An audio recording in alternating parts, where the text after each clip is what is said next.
menyatakan terdakwa Muhammad Fahim telah terbukti secara sah dan meyakinkan bersalah melakukan tindak pidana membujuk anak untuk melakukan perbuatan cabul dengannya dan telah menyalahgunakan kedudukan, kewenangan, kepercayaan atau kerentanan ketidaksetaraan atau ketergantungan seseorang memaksa atau dengan perbuatan cabul dengannya yang dilakukan oleh pendidik tenaga kependidikan sebagaimana yang diatur diancam pertama ke-1 pasal 82 ayat 2 junto pasal 76E PP pengganti Undang-Undang Nomor 1 Tahun 2016 tentang perubahan kedua Undang-Undang Nomor 23 Tahun 2022 tentang perlindungan anak dan kedua pasal 6 huruf C junto pasal 15 huruf B Undang-Undang RI Nomor 12 Tahun 2022 tentang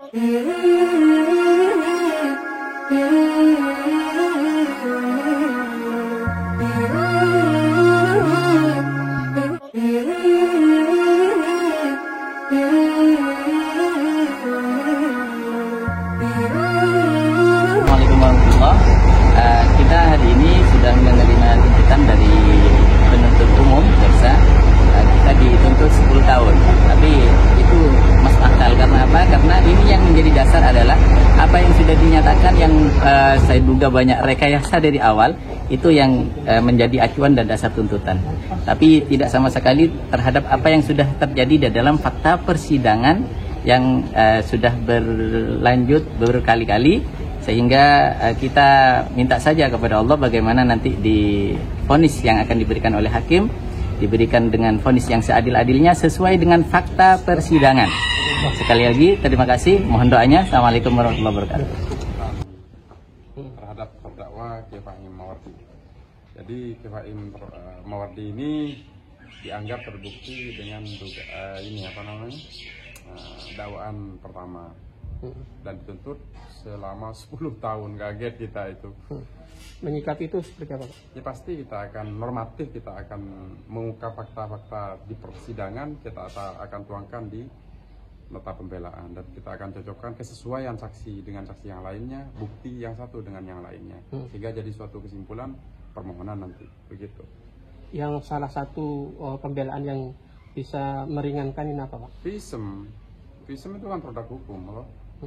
Visum itu produk hukum bahwa tidak ada tanda-tanda kekerasan yang dimana semua orang itu masih bisa menjalankan aktivitas layaknya seperti biasa itu.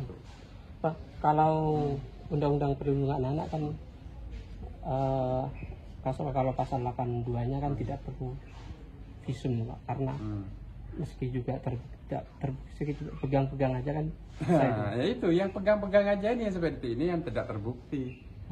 Bahkan makanya disuruh lampirkan oleh majelis hakim pernyataannya anak-anak. Di fakta persidangan pun tidak ada yang namanya pegang-pegang itu.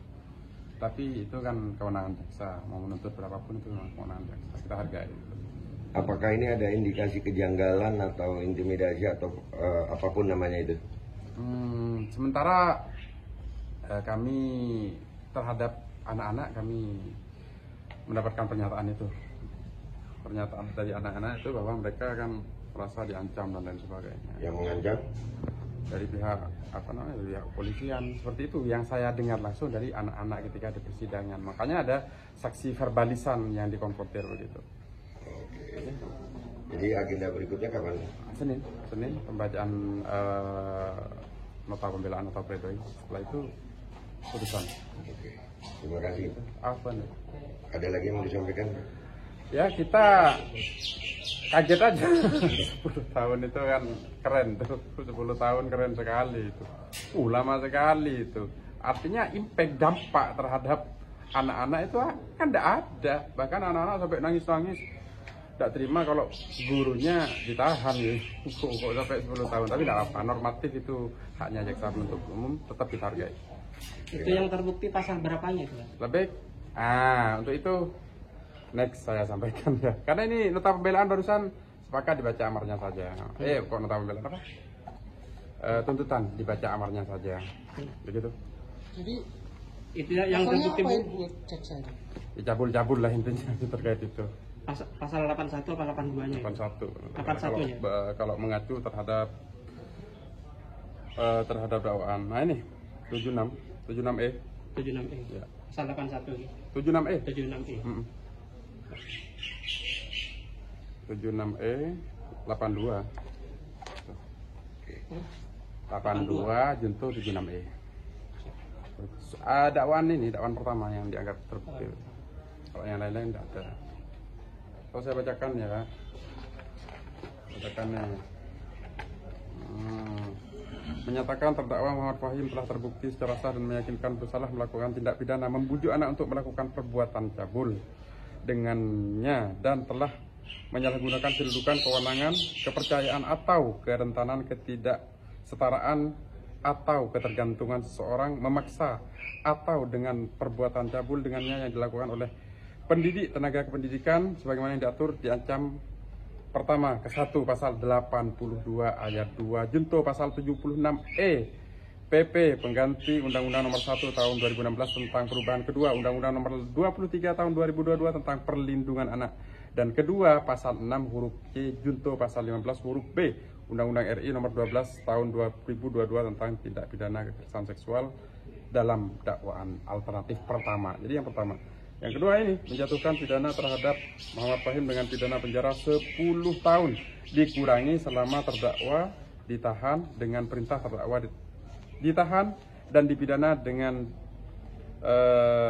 pidana denda sebesar 50 juta rupiah subsidiar 6 bulan kurungan. Itu secara garis besar ya. Untuk itu nanti pembelaannya ini kapan ini disampaikan? Senin. Ya karena ini ada kaitannya dengan masa penahanan juga. Harusnya ini kan disusun 2 minggu, harusnya 2 minggu juga tapi nggak hafal. Senin saya selesaikan. Ya, Pasar.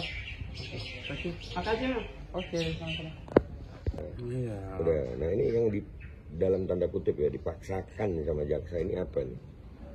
Tetap memaksa anak untuk melakukan perbuatan cabul itu. Walaupun anak-anak sudah mengaku? Iya makanya, walaupun sudah ada pernyataan, makanya oleh majelis hakim pernyataan dan semuanya bukti-bukti yang ada dilampirkan aja di nota pembelaan begitu majelis hakim. Jadi ini apakah masih ada harapan hakim akan memutuskan dengan adil ya?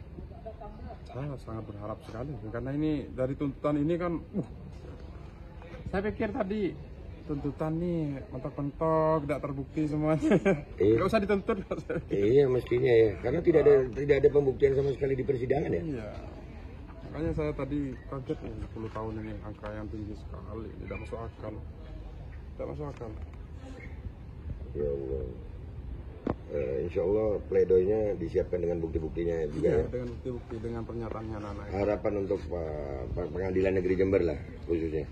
Tetap mengedepankan nilai-nilai objektivitas fakta-fakta di persidangan itu harus dikedepankan. Itu sih cara garis besar. Ya Allah. Oke, Ustaz, terima kasih Ustaz. Afwan.